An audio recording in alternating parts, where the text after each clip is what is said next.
पूर्ण शहरामध्ये जे होर्डिंग्स लावण्यात आली होती त्याच्यासाठीही खूप खर्च लागला असेल. मग आज जे गाड्यांचा बंदोबस्त करण्यात आला होता, इतक्या संख्येने जे गाड्या बसेस आणण्यात आले होते ते कुठून आले?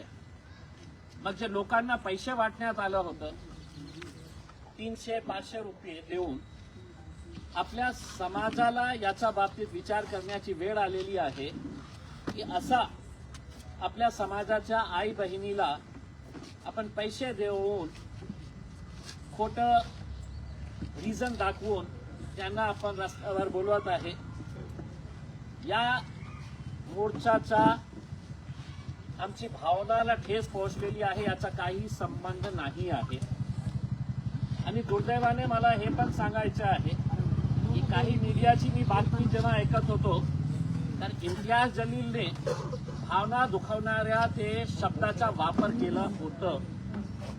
हे का दाखवत नाही की इम्तियाज जलीलने हे जे शब्द वापर केलेला आहे हे महाराष्ट्र सरकारचा डॉक्युमेंट आहे.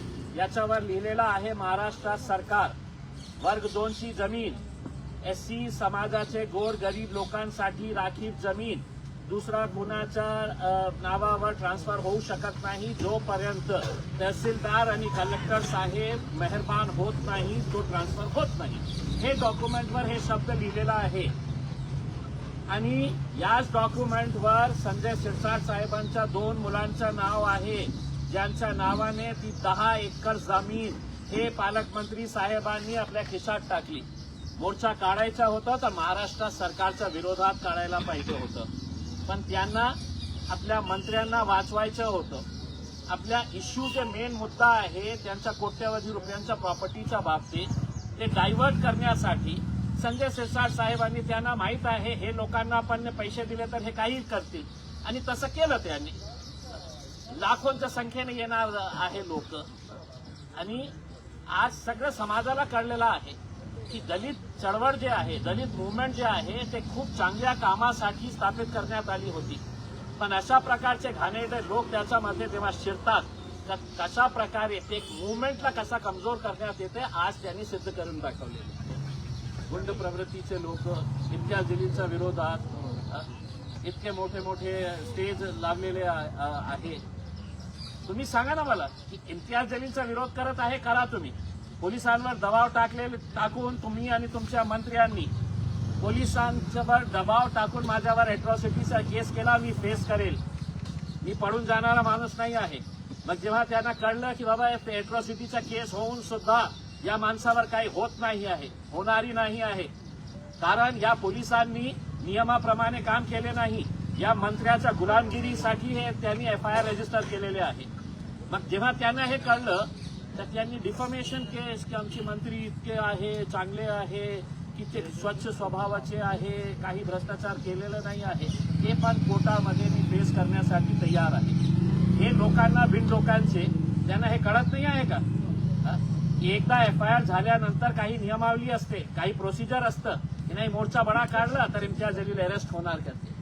त्यांना माहित आहे, मलाही माहित आहे, त्यांच्या समाजाला माहित आहे, महाराष्ट्राला माहित आहे पैसे कुठून आले होते. आता तुम्हाला काही मिळालं नाही त्याच्यानंतर तर तुम्ही असं करा, आता भडकल गेट पासून ते मंत्रालयापर्यंत मोर्चा काढा, अजून तुम्हाला संजय शिरसाट पैसे देते. आपल्या आता घरबार कारोबार आपल्या चुला चक्की जे आहे ना ते याच पैशातून चालतं ना.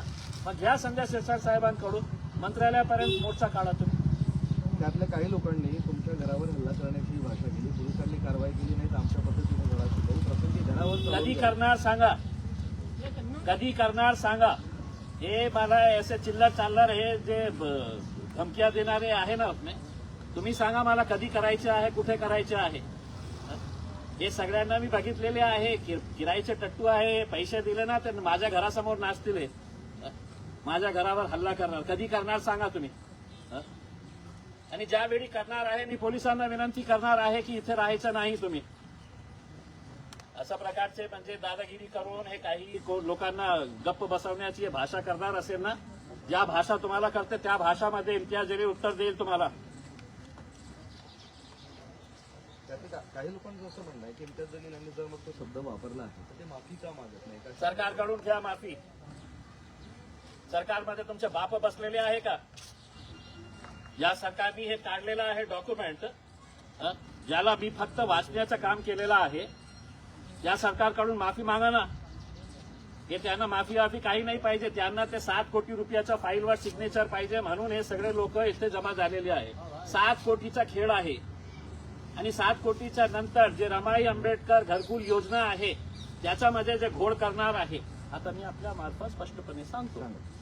मोर्चा झाला, आता वाट बघा काही दिवसानंतर. तर तुमची वाट कशी लावतो मी की रमाई घरकुल योजनेमध्ये कशा प्रकारे बोगस फाईल्स तयार करण्यात आलेले आहे. कोणकोणत्या नेत्यांनी, एक नेत्यांनी 500 फाईल्स. एका फाईल मध्ये किती पैसे मिळतात? 2.5 लाख रुपये देतात. किती? गोरगरीब एससी समाजातले, गोरगरीब बुद्धिस्ट समाजाचे लोकांना. नेताजी आपल्या स्वतःच्या खिशामध्ये 1 लाख रुपया, काही नेते तर असे आहे की 1.5 लाख रुपया आपल्या खिशात 500 फाईल्स तयार करत आहे. बोगस फाईल्स, बाहेर राहणारे, काही देणं घेणं नाही, संबंध नाही आहे, पण फाईल्स तयार केलेल्या आहे. मी महानगरपालिका आयुक्तांना सांगणार आहे की साहेब, जेव्हा मी एका कॅबिनेट मिनिस्टरच्या विरोध डीजी अँटी करप्शन ब्युरो सीबीआय पर्यंत पोहोचू शकतो, तर महानगरपालिकेच्या अधिकाऱ्यांविरुद्ध सुद्धा मी सगळे पुराव्यासहित जाणार आहे की कशा प्रकारचे हे लोक बोगस फाईल्स तयार करून, बोगस डॉक्युमेंट्स तयार करून, आणि पुराव्यासहित, मी पुरावा नसला तर मी बोलत नाही, सगळे पुरावे मी सादर करणार आहे. हे जे जितके स्टेजवर मंडळी होती ना, इम्तियाज जलील करतील, हे तेच लोक आहे की ज्यांना असं वाटतं की बाबा इतकं वर्ष आम्ही हे पैसे गोरगरीब समाजाचे लुटून खाल्ले आहे, आमच्या बुद्धिस्ट समाजाचे पैसे आम्ही खात आहे, आम्हाला कोणी विचारण्याची हिंमत नाही होती. विचारणार नाही, पण मी विचारणार तुम्हाला. 7 कोटी रुपये मिळाले ना, तर हे समजू नका की आपण मोठे मोठे चेन आणणार आहे, मोठ्या गाड्या घेणार आहे, कारण की तुमच्या 7 कोटीच्या हिशोबावरही मी माझी नजर ठेवणार आहे. नाही तर मला माहित आहे कुठे तक्रार करायची आहे. हे 7 कोटी काय प्रकरण आहे? थोडं आणखी खोलून सांगा. समाज कल्याण विभागामार्फत एक स्कीम, कोणते मंत्री होते? हंडोरे साहेब, चंद्रकांत हंडोरे साहेबांनी एक खूप चांगली स्कीम सुरू केली होती. एससी समाजामध्ये एंटरप्रिन्योरशिप, बिझनेस डेव्हलप करण्यासाठी एक स्कीम तयार करण्यात आली होती. 7 कोटी रुपयाची ते स्कीम असते. एक प्रपोजल तयार करा, एक प्रपोजल तयार केल्यानंतर त्याचं इन्स्पेक्शन होतो आणि त्याचे पैसे मग ते फेज वाईज आपल्याला मिळते. अनेक लोकांनी काय केलेले आहे, माझ्याकडे एक उदाहरण पण आलेलं आहे की 7 कोटी उचलले, तिथे 2 लाख रुपयाचं पण काम नाही केलं तिथे, आणि त्यांना वाटलं की आम्हाला कोण प्रश्न विचार करू शकतो, आम्ही तर समाजाचे मोठे नेते आहेत. मी त्यांना सांगितलं होतं जेव्हा माझ्याकडे आले होते की साहेब तुम्ही सेक्रेटरी साहेबांना बोला. नाही बोला, मी बोलतो, पण प्रामाणिक आपल्या समाजाशी राहा आणि कमीत कमी 20-25 आपले समाजाचे, बुद्ध समाजाचे गोरगरीब मुलं आहेत, त्यांना नोकऱ्यासाठी तुम्ही ह्या पैशाचा वापर करा. नाही केलं, आणि आता हे सगळं ते 7 कोटी रुपये आपले परिवार कल्याण मंत्री त्याच्यावर साईन करतात. परिवार कल्याण मंत्री म्हणजे समजलं ना, जे विट्स पण घेतले, MIDC पण घेतलं, जमीन पण घेतली, एससी समाजाची जमीन पण घेतली आजच्या नावावर. समाजाशी काही देणं घेणं नाही आहे. आपण अडचणीमध्ये आलं तर मी समाजाचा उपयोग करून कसा घ्यायचा आहे. स्टेजवरचे सगळे ती लोक आहेत का 7 कोटी रुपयांचे लाभार्थी? पूर्ण तेच आहे. ते काही 7 कोटीवाले आहे आणि काही रमाई घरकुल योजनेचे आहे. आता कमिशनर साहेबांना मी विचारतो, तुम्ही पण विचारा कमिशनर साहेबांना, कुणाला दिली तुम्ही हे फाईल्स तयार करण्यासाठी? हे कुणाला दिलेले आहे? तेच नेते आज जो स्टेजवर उभे राहून नाही का इम्तियाज जलील मुर्दाबाद बोलत होते ना, ते धमकवण्याचा प्रयत्न करत होते. इम्तियाज जलील कोणत्याही परिस्थितीमध्ये तुम्ही याच्यापेक्षा मोठा मोर्चा काढा, मी गप्प बसणार नाही. माझी मोहीम मी सुरू ठेवणार आहे. 7 कोटी किती पाहिजे? 7 कोटीचे किती पाहिजे आहेत आणि रमाईचे किती पाहिजे? आता 7 कोटीच्या बाबतीत मी आपल्याला सांगतो की जे सेक्रेटरी आहे समाज कल्याण विभागाचे, त्यांनी इन्क्वायरी केलेली आहे आणि त्याच्यातून हे निष्पन्न झालेलं आहे की हे लोकांनी जे पैसा उचललेला आहे त्याचा उपयोग बरोबर केला नाही. FIR रजिस्टर करण्याचा पर्यंत त्यांनी अहवाल दिलेला आहे.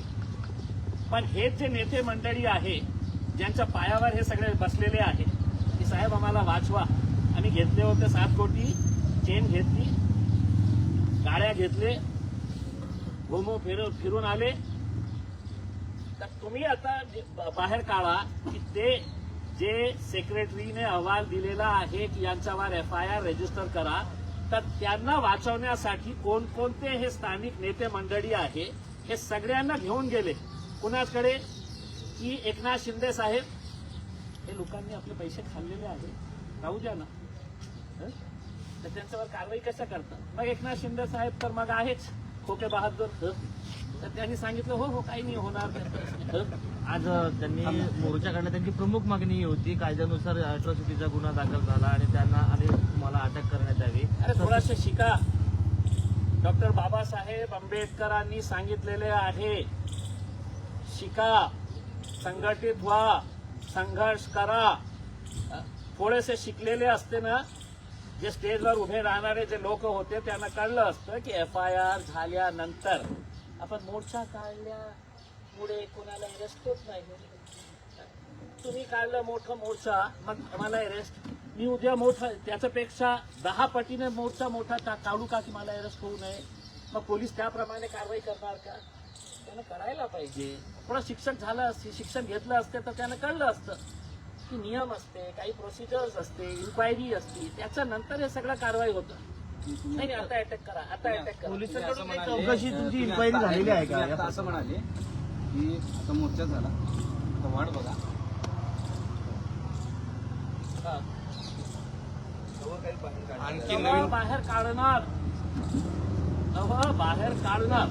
आणि हे जे संजय शिरसाट साहेब करत आहे ना, इम्तियाज जलीलवर डिफॉर्मेशन, हे कशासाठी केलं माहित आहे का आपल्याला? की विधानसभेचा अधिवेशन सुरू होत आहे 30 तारखेपासून. जेव्हा कोणी हे मुद्दा विधानसभेवर उचलेल तर ते उभे राहून काय म्हणणार, हो ते सगळं खोटं बोललो होतो, त्याच्यावर मी आबरू नुकसानीचा दावा दाखल केलेला आहे, मानहानीचा दावा. शिरसाट साहेब, ते मान काही नाही आहे, ते मनी आहे. मनी हानी जे झालेली आहे ना आपली, त्याच्यासाठी तुम्ही हे सगळं केलेले आहे. पण मी काही दिवसानंतर अजून बॉम्ब फोडणार. तुम्हाला असं वाटेल की बाबा बॉम्ब आतापर्यंत काय फोडत होते, ते छोटे छोटे लोंगी पटाखे होते, आता बॉम्ब फोडणार आहे. वाट बघा. तुम्हाला पोलिसांनी काही विचारपूस केली त्या 3 गुन्हा दाखल प्रकरणामध्ये, किंवा तुम्हाला तुमच्याकडे कोणी आलं होतं का? कशाला मी पोलिसांना जबाब देऊ? तुम्ही माझ्यावर खोटे केसेस दर्ज करणार. याच्या अगोदर त्या भारतीय जनता पार्टीच्या आमदाराच्या बोलण्यावर इलेक्शनच्या दिवशी खोटा एक केस रजिस्टर केले. दुसरा मंत्र्यांच्या बोलण्यावर हे अॅट्रॉसिटीचे केस रजिस्टर केले. मग माझ्याकडे काही काम राहिलं नाही का? मी जाऊन बेल घेऊ? मी तुमचा जबाब देण्यासाठी तुम्ही केलं. आता तुम्हाला काय कारवाई करायची आहे करा तुम्ही. ठीक आहे.